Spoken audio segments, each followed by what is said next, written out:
Pierre, bonsoir. Bonsoir à vous tous. Merci d'être avec nous. J'ai une brochette là, légendaire du coup avec moi. Ouais, j'ai rien à voir avec ça. Pierre, merci. 9 matchs sans défaite. Il y a une belle série en cours. On dit que Lyon a faim, que Lyon arrive lancé. Est-ce que Lyon est lancé pour ce match face à Paris? Comment va Lyon là, Pierre?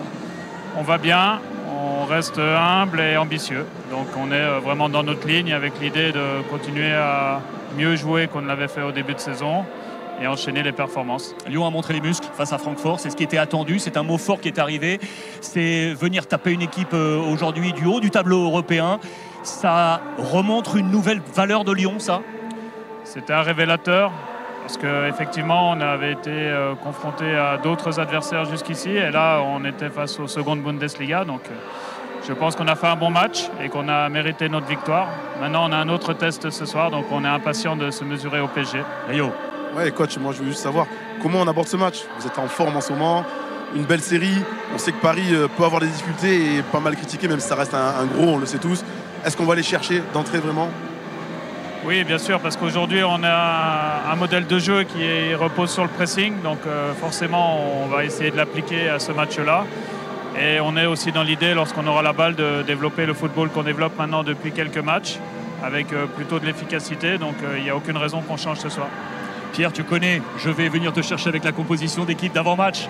Regardez cette composition d'équipe qui était probable, donc proposée par la presse nationale, nos confrères du quotidien L'Équipe. Il y avait plusieurs interrogations également martelées cette semaine par les confrères du Progrès. Pierre, est-ce qu'on met d'entrée Fofana côté gauche, qui a énormément donné jeudi dans son match, avec pas mal de phases à intensité très très haute? On s'interrogeait sur la charnière centrale. Est-ce que Mata prenait cette place à la place de Kaletachar? Est-ce qu'on est sur du 100% là ou pas, Pierre? Non, 10, 11e. Ça veut dire donc ça veut dire qu'Ernest Noama jouera et pas Malik Fofana. Ah, ok, pas Malik Fofana, ok, ça c'est la bonne indication. Et sur cette orientation tactique, on a bien évidemment en tête, on va en parler dans cet avant-match, avec Ryan Cherki qui est le key player du moment, avec cette position notamment en 10, qui a été très très bonne dans ce match européen. Quelles sont les consignes demandées pour jouer Paris là, Pierre? Pour jouer Paris, on va s'appuyer sur deux aspects, avec des côtés un peu différents. On aura plutôt un côté droit où on sera sur des qualités à la fois de combinaison mais aussi athlétique. Il y a un côté gauche où on sera plus dans la combinaison, je dirais. Rio. Non, moi je voulais tout simplement, sans parler de la compo, te féliciter parce que tu as vécu un début d'année qui était compliqué.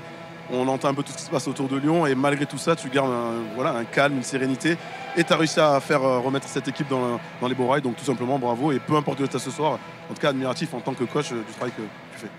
Merci pour ces mots, et je pense qu'il faut toujours laisser du temps aux choses et aux gens, parce qu'on a connu un début de saison difficile, mais je dirais qu'à force de travail et de conscience des problèmes qu'on avait, on a réussi à les résoudre petit à petit, et maintenant le rendu est plutôt bon. Il faudra que ça dure. Pierre, on te souhaite le meilleur. Une nouvelle fois, bon match. Merci à tous. Et à tout à l'heure. Merci. À tout à l'heure. Merci Pierre.